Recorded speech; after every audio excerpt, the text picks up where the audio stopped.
से विजय हमारी हुई। आज फिर से परंतु सबसे अधिक प्रसन्नता मुझे तब होती है जब वो धनुर्धारी अर्जुन के मुख पर मैं भय देखता हूँ।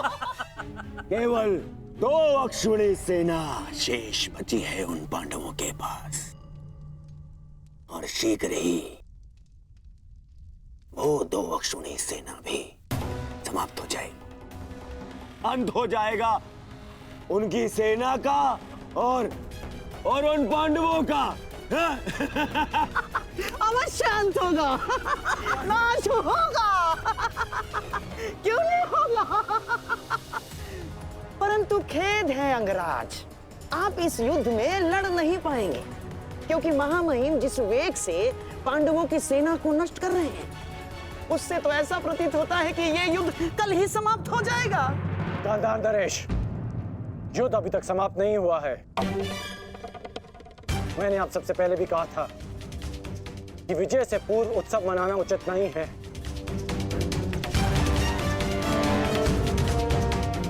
हो सकता है कि कल पांडवों को महामहिम के प्रहार की ढाल मिल जाए।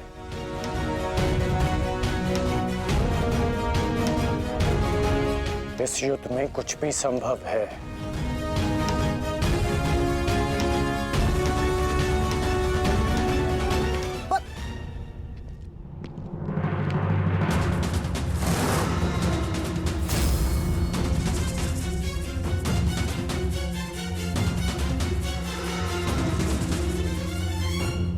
कौन हो तुम? मैं इस युद्ध का अंत हूं। मैं भीष्म की मृत्यु हूं। देवी शिखंडिनी,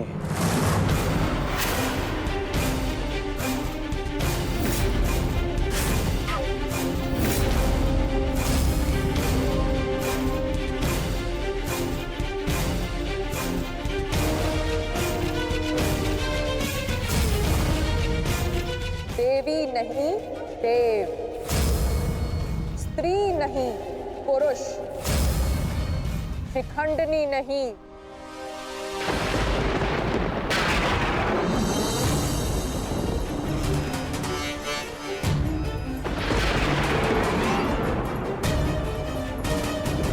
शिखंडी।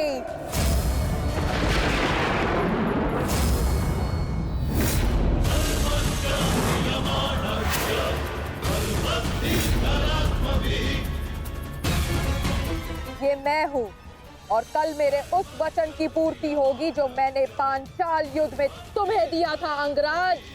एक दिन ऐसा आएगा अंगराज जब भीष्म मेरे सामने खड़ा होगा, और वहां ना तुम उसकी रक्षा कर सकोगे ना तुम्हारा ब्रह्मास्त्र। स्मरण रखना, एक महायुद्ध होगा, महाविनाश होगा, और उस विनाश को तुम भी नहीं रोक पाओगे।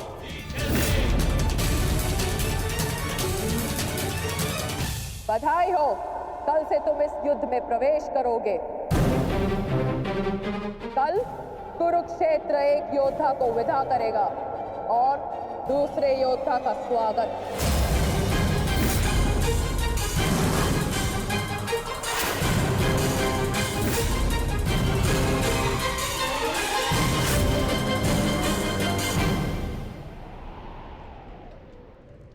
जो भी होता है केवल समय के अनुसार होता है, और उचित समय आने को है। हमें केवल धैर्य रखना है जब तक उचित समय नहीं आ जाता। शिखंडिनी कुरुक्षेत्र पहुंच चुकी है।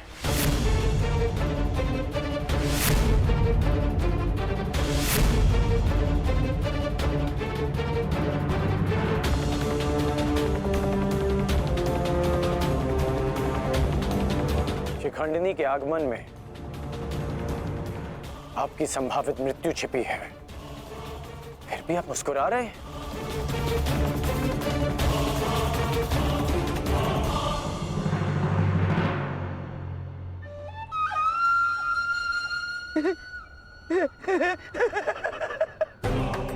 अब समझ आया महामहिम कि आप मुस्कुरा क्यों रहे हैं। युद्ध के नियमानुसार शिखंडिनी युद्ध में भाग ले ही नहीं सकती, क्योंकि वो एक स्त्री है। नहीं, वो स्त्री नहीं पुरुष है। शिखंडिनी नहीं, शिखंडी है। वो स्त्री से पुरुष में परिवर्तित हो चुकी है और कल वो युद्ध में प्रस्तुत होगा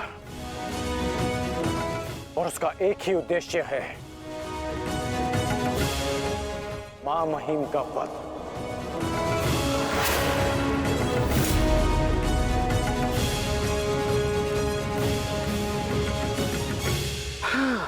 एक स्त्री अपने प्रतिशोध की आग के चलते पुरुष बन गई।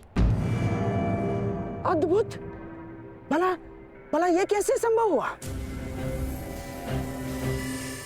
कैसे हुआ वो छोड़िए मामाश्री, अब ये बताइए कि करना क्या है।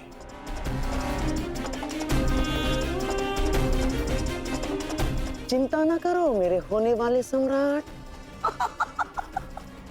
तुम्हारा ये मामा इसका भी कोई ना कोई उपाय अवश्य ढूंढ लेगा।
नहीं पांचाली, समय बदल गया है।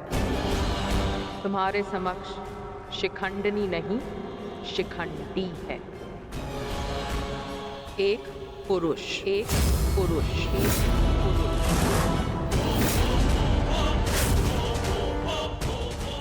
और तुम्हें पर पुरुष का स्पर्श करने की अनुमति नहीं है।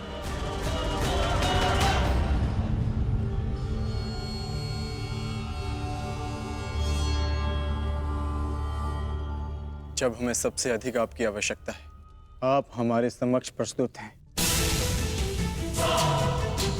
इसके लिए आपका धन्यवाद। मैं यहाँ अपने आवश्यकता और अपने उद्देश्य के लिए आया हूँ।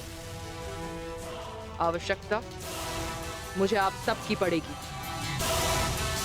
क्योंकि भीष्म का अंत निश्चित है।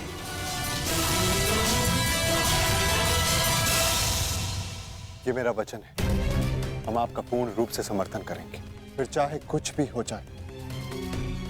युद्ध भूमि में हम आपके साथ खड़े रहेंगे और अंत तक युद्ध करेंगे। हमें ये कार्य कल ही संपन्न करना होगा, क्योंकि मेरे पास मेरे जीवन का लक्ष्य पूर्ण करने के लिए केवल एक ही दिन है।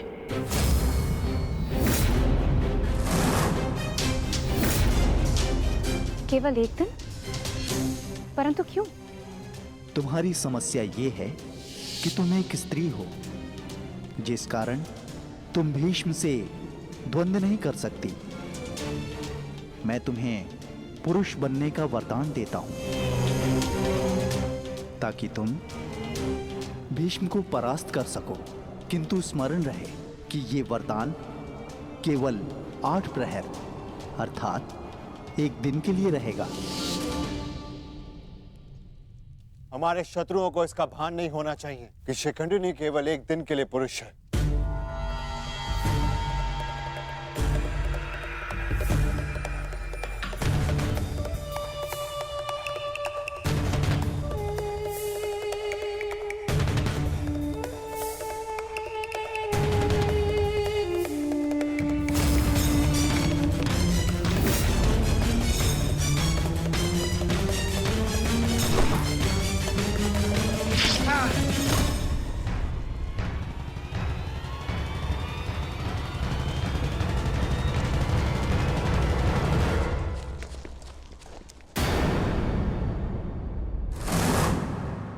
अपने वेश से ये गंधा का निवासी प्रतीत होता है।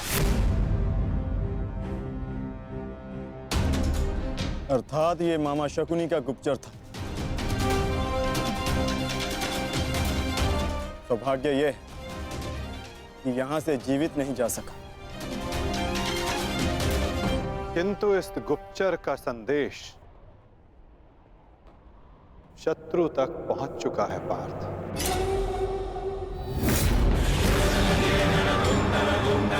केवल 8 प्रहर, केवल 8। उसके पश्चात ना उस शिखंडी का कोई अस्तित्व रहेगा और ना ही भीष्म पितामह कोई संकट होगा।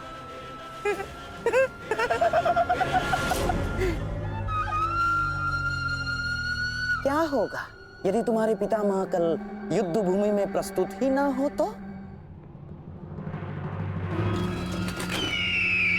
उत्तम विचार मामाश्री। मैं एक योद्धा हूं और मृत्यु के भय से छुपूंगा नहीं। या तो वीर गति को प्राप्त हो जाऊंगा या फिर विजय प्राप्त करूंगा। 8 प्रहर तो क्या, 8 क्षण के लिए भी मैं युद्ध से विमुख नहीं रहूंगा। क्षमा कीजिएगा मामहीम, परंतु वीर होने में और मूर्ख होने में अंतर होता है। जानबूझकर मृत्यु के मुख में जाना क्या उचित है? एक महान योद्धा की भांति आप गौरव और सम्मान की मृत्यु चाहते हैं, परंतु अपनी सेना के प्रति आपके उत्तरदायित्व का क्या? आप भली भांति जानते हैं कि सेना आप पर पूरी तरह निर्भर है। फिर भी मामहीम,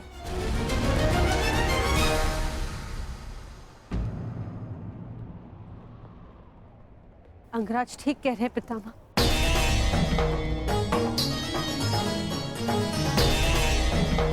आपके और हस्तिनापुर के हित में यही श्रेष्ठ होगा। भला आप युद्ध में सम्मिलित ना हो। कुंती पुत्री, ये जानते हुए भी कि तुम हस्तिनापुर में अपने शत्रुओं से घिरी हुई हो, तुमने यहां रहने का निर्णय क्यों लिया?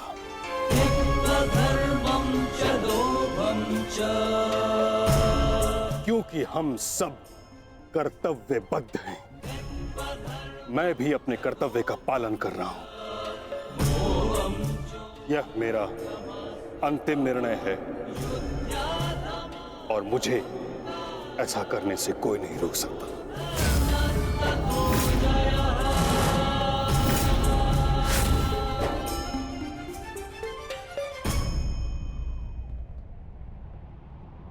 मित्र, चाहे कुछ भी हो जाए, कल तुम्हें पितामह की रक्षा करनी होगी। हम अवश्य पितामह की रक्षा करेंगे, किंतु इससे पूर्व ये अधिक महत्वपूर्ण है अंगराज, हमारी समस्या का अंत होना। हमें समय मिलते ही शिखंडी का वध करना होगा। उसके पश्चात हमें इस युद्ध में विजय पाने से कोई नहीं रोक सकता।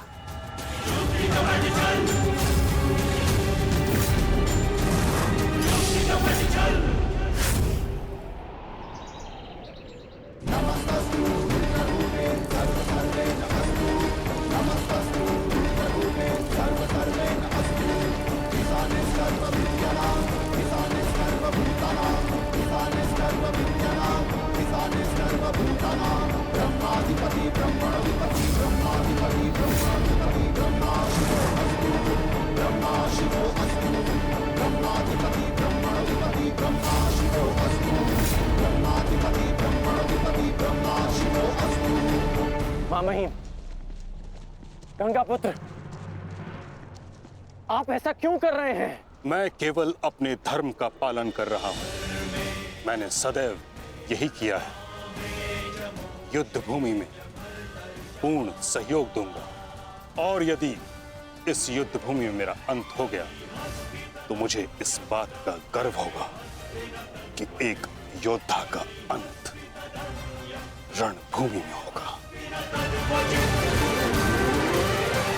मैं आपसे विनती करता हूं, रुक जाइए। ऐसा मत कीजिए मामहीम। आप इसका परिणाम जानते हैं। रुक जाइए मामाई। आपको वचन देने के कारण मैं 9 दिनों तक रणभूमि से दूर रहा, क्योंकि मुझे लगता था कि आप जो भी निर्णय लेंगे वो हस्तिनापुर और हमारी सेना के हित में होगा। विश्वास था कि आपके होते हुए हम ये युद्ध नहीं हार सकते। फिर क्यों आप ऐसा कर रहे हैं? एक कौरव भरे अंत के लिए आप पूरी कौरव सेना का संहार नहीं कर सकते। क्या इसलिए आपने सूत पुत्र को युद्ध भूमि से दूर रखा? यदि तुम्हें ऐसा लगता है तो ठीक है। सूत पुत्र कर्ण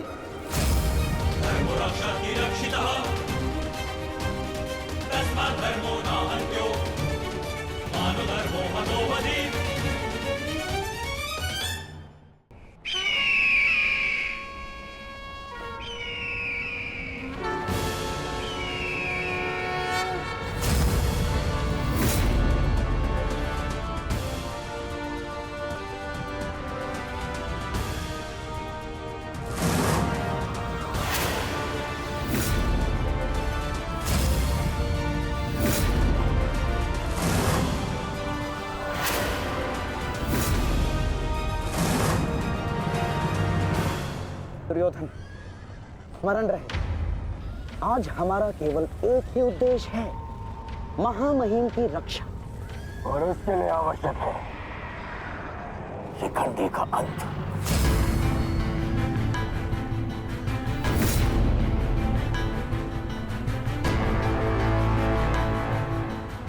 आज मैं शिखंडिनी का कवच बनकर उनकी रक्षा करूंगा।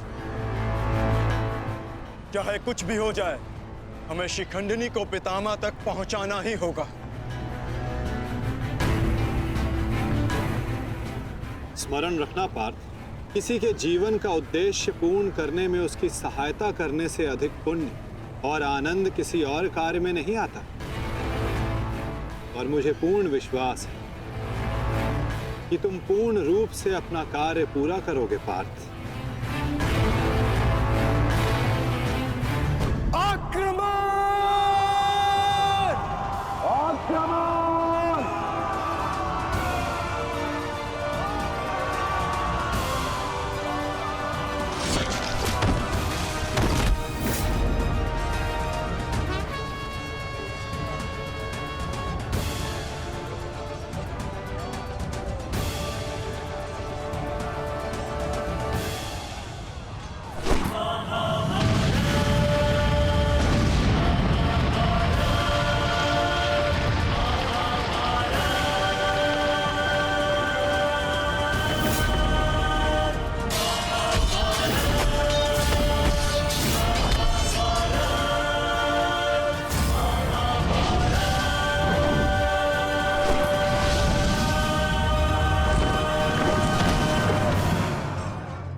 एक सूत पुत्र मेरी ओर से युद्ध में भाग नहीं लेगा। भले ही कर्ण अंगराज है, परंतु यह बात भी सत्य है कि इसका जन्म एक सूत के घर हुआ है। पुत्र,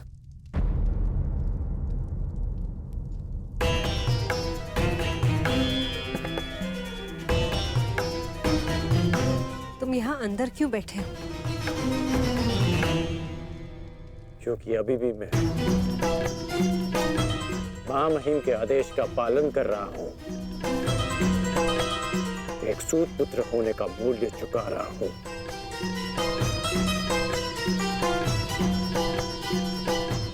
अर्थात तुम पितामह को अभी भी नहीं समझ पाए कर्ण पुत्र। उन्होंने तुम्हें युद्ध में भाग लेने से इसलिए नहीं रोका क्योंकि तुम एक सूत पुत्र हो, इसलिए रोका क्योंकि वो जानते हैं कि तुम मेरे पुत्र हो।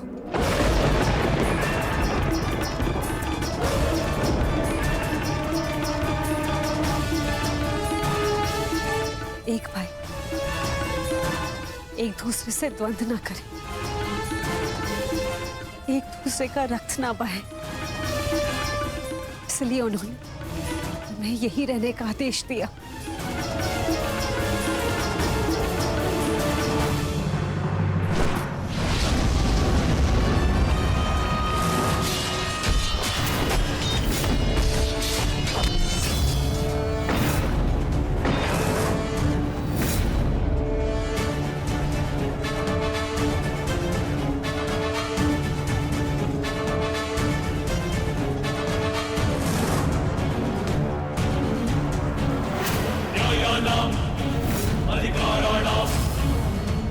दुर्योधन, ये रहा हमारा आखेट।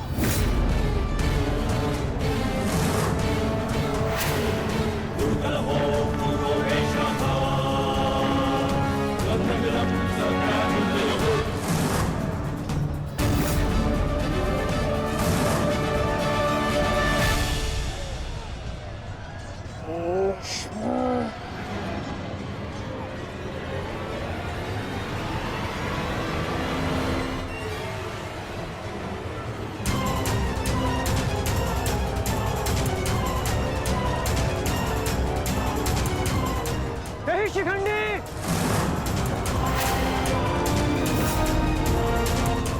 शिखंडी रुक जाओ।